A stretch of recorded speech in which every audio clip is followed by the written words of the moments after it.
Nuestro mundo moderno está construido sobre bases de hierro. El hierro es usado para elaborar acero. Sin él no existirían las fábricas, los aparatos, los automóviles. Ninguna de las cosas que conocemos en la civilización de hoy existirían sin el hierro y la mina de hierro. 4, 3, 2, 1, 0. ¡Fuego!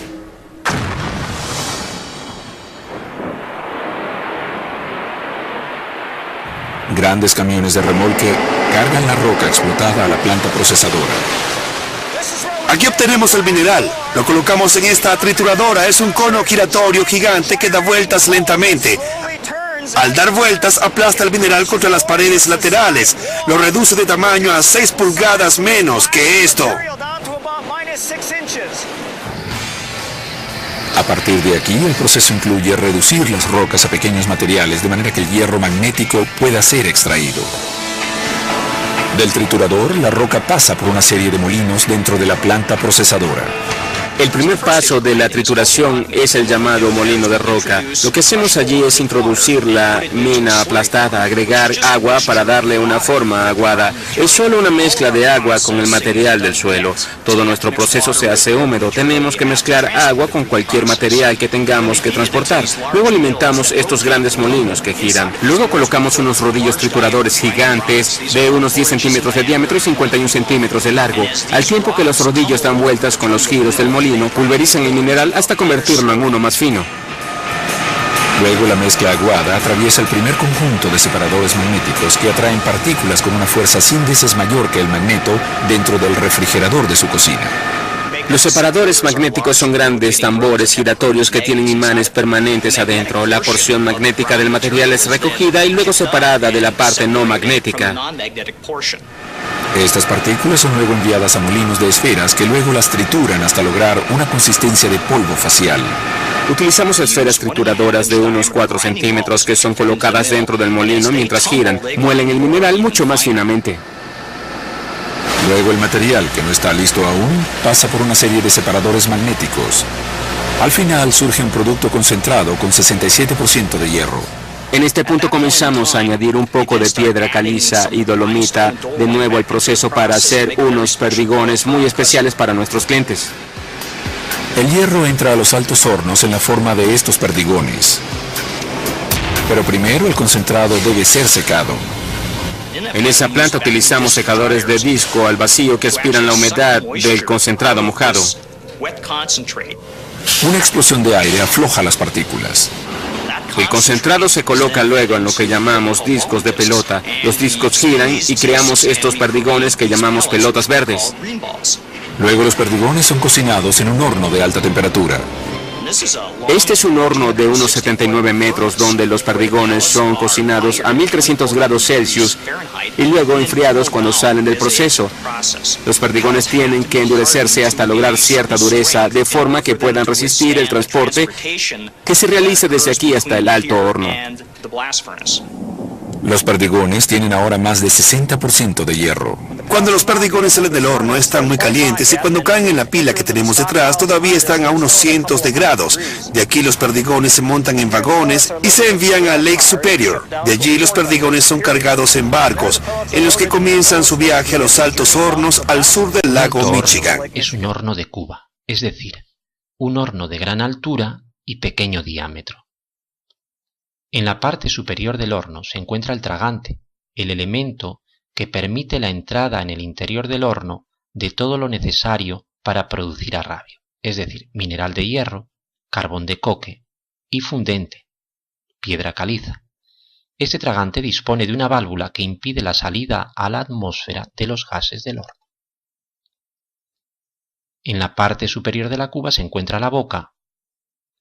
La parte central sería la cuba propiamente dicha, y poco más abajo se encontraría el vientre, el punto en donde se unen los dos troncos de cono. Por debajo del vientre se encuentra la zona denominada étalages, palabra de origen francés. Y por debajo de estos, el crisol. El crisol es esa parte del horno en donde se concentran el arrabio fundido y las escorias fundidas. En esa zona de separación entre crisol y etalaje se encuentran las toberas, tubos por donde se inyecta aire caliente a presión que aviva la combustión. Estos tubos cogen el aire de un anillo que rodea el horno. En la parte del crisol cercana a las toberas se encuentra la bigotera para la escoria, que es el canal que permite la salida de esta escoria fundida, formada por silicatos de calcio, hacia los cucharones y los cubos, que después permitirán su extracción del alto horno y su eliminación. En la parte opuesta del crisol se encuentra la piquera para el arrabio, que descarga el arrabio o bien en grandes calderos o bien en vagones torpedo. Estos torpedos son depósitos aislados mediante ladrillos refractarios que impiden que el arrabio se enfríe en su viaje desde el alto horno hasta la acerería. La acerería puede estar a una distancia de algunos kilómetros de esa instalación del alto horno. Al lado del alto horno podemos ver estos cilindros verticales de color naranja que son las torres de Cooper. Son los recalentadores del aire que se ha de inyectar en el alto horno. Lo hacemos llegar por estos tubos azules hasta las toberas. Aquí podemos ver el crisol y como por un lado tenemos la bigotera para la escoria y por el otro lado la piquera en un punto, en un nivel inferior, para el arrabio. Al lado del alto horno se disponen las tres tolvas de los elementos que se han de introducir en el horno y el sistema de elevación. En una tolva se coloca el carbón de coque, que es el combustible del alto horno. En una segunda tolva el mineral de hierro formado por óxidos de hierro. Y en una tercera tolva el fundente utilizado, que está formado por piedra caliza. Mediante los mecanismos adecuados, estos tres componentes, de forma alternativa, se van cargando en el skip, que es una vagoneta que circula por una vía inclinada, un plano inclinado, arrastrada por cables de acero. En este caso se han representado dos planos inclinados con dos skips. Cuando el skip llega a la parte superior del tragante, se inclina para verter el contenido en el interior.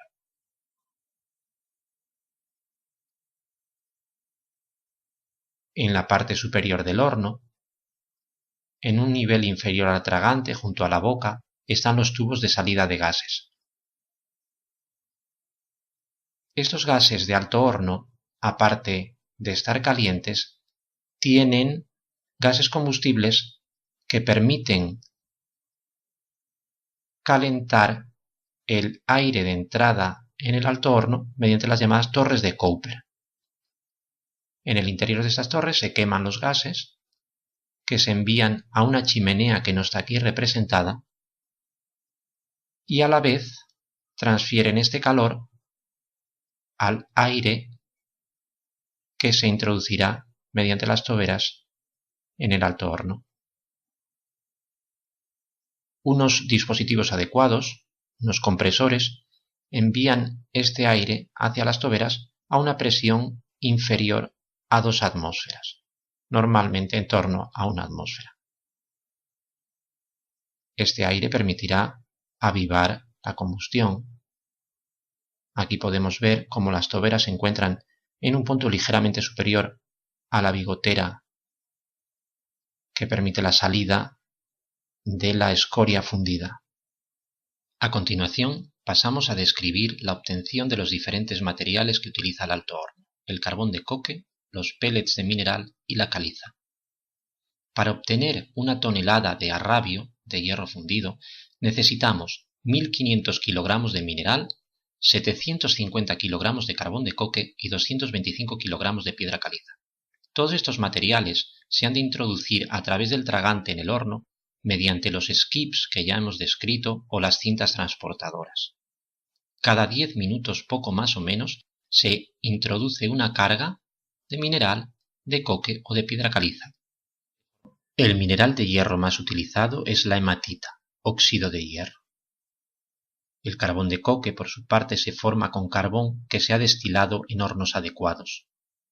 El fundente, la caliza, es carbonato de calcio. En la parte superior del alto horno, la temperatura de los materiales llega a los 400 grados centígrados. En el centro de la cuba, esta temperatura se ha elevado hasta los 1000 grados centígrados. A esta temperatura, el CO2, resultado de la combustión del carbón de coque, se une a otra cantidad de carbono para formar monóxido de carbono. Esa sustancia, el monóxido de carbono, es la responsable de la reducción de los minerales. Su avidez por el oxígeno es tan grande que es capaz de arrebatárselo a los óxidos, de forma que se forme hierro metálico. En la parte central del horno, en el vientre, la temperatura ya se ha elevado a 1200 grados. A esta temperatura se puede producir esta reacción de reducción. El óxido de hierro se combina con el monóxido de carbono para formar hierro metálico y CO2.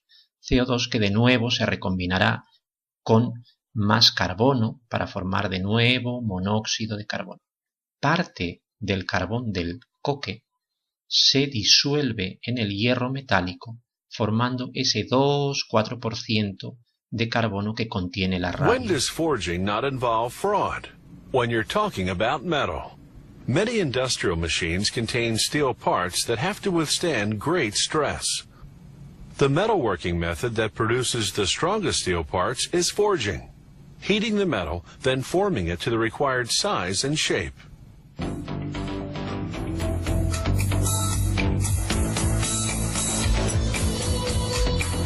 Steel forgings are made from scrap iron. Pieces of used iron recovered from demolished buildings and old cars, as well as bits of new iron left over from the manufacture of iron products. Forge workers maneuver a gigantic magnet to lift almost 6 tons of scrap at a time, until they filled a 28-ton scrap bucket. The bucket empties 2 such loads into a fiery furnace, whose temperature peaks at 3,000 degrees Fahrenheit. This is called an electric arc furnace, because the heat is created by a strong electric current running in an arc between 3 electrodes. There are about 20 main grades and 100 subgrades of steel.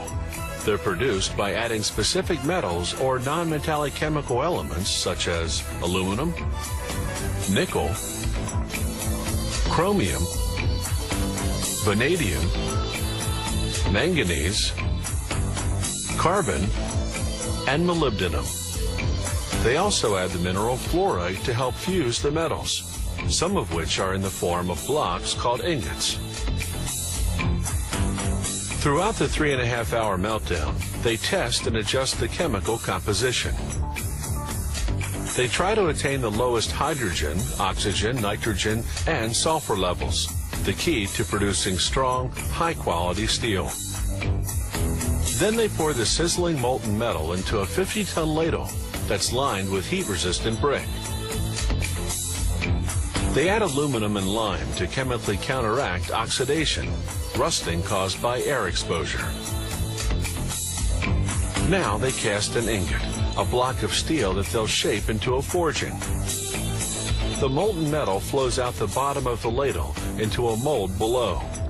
This bottom pouring, as it's called, makes for a smoother casting because liquid flowing downward doesn't swell as much as liquid poured sideways. This forge can cast ingots weighing up to 46 tons. After several hours, the ingot solidifies, and they turn the mold upside down to extract it. Then, over 12 hours, they reheat the ingot to 2200 degrees Fahrenheit. This makes it soft enough to hammer or press into shape. To make large forgings, they use a machine called a forging press, mounted inside a forming die or a pair of dies, depending on the technique they're using.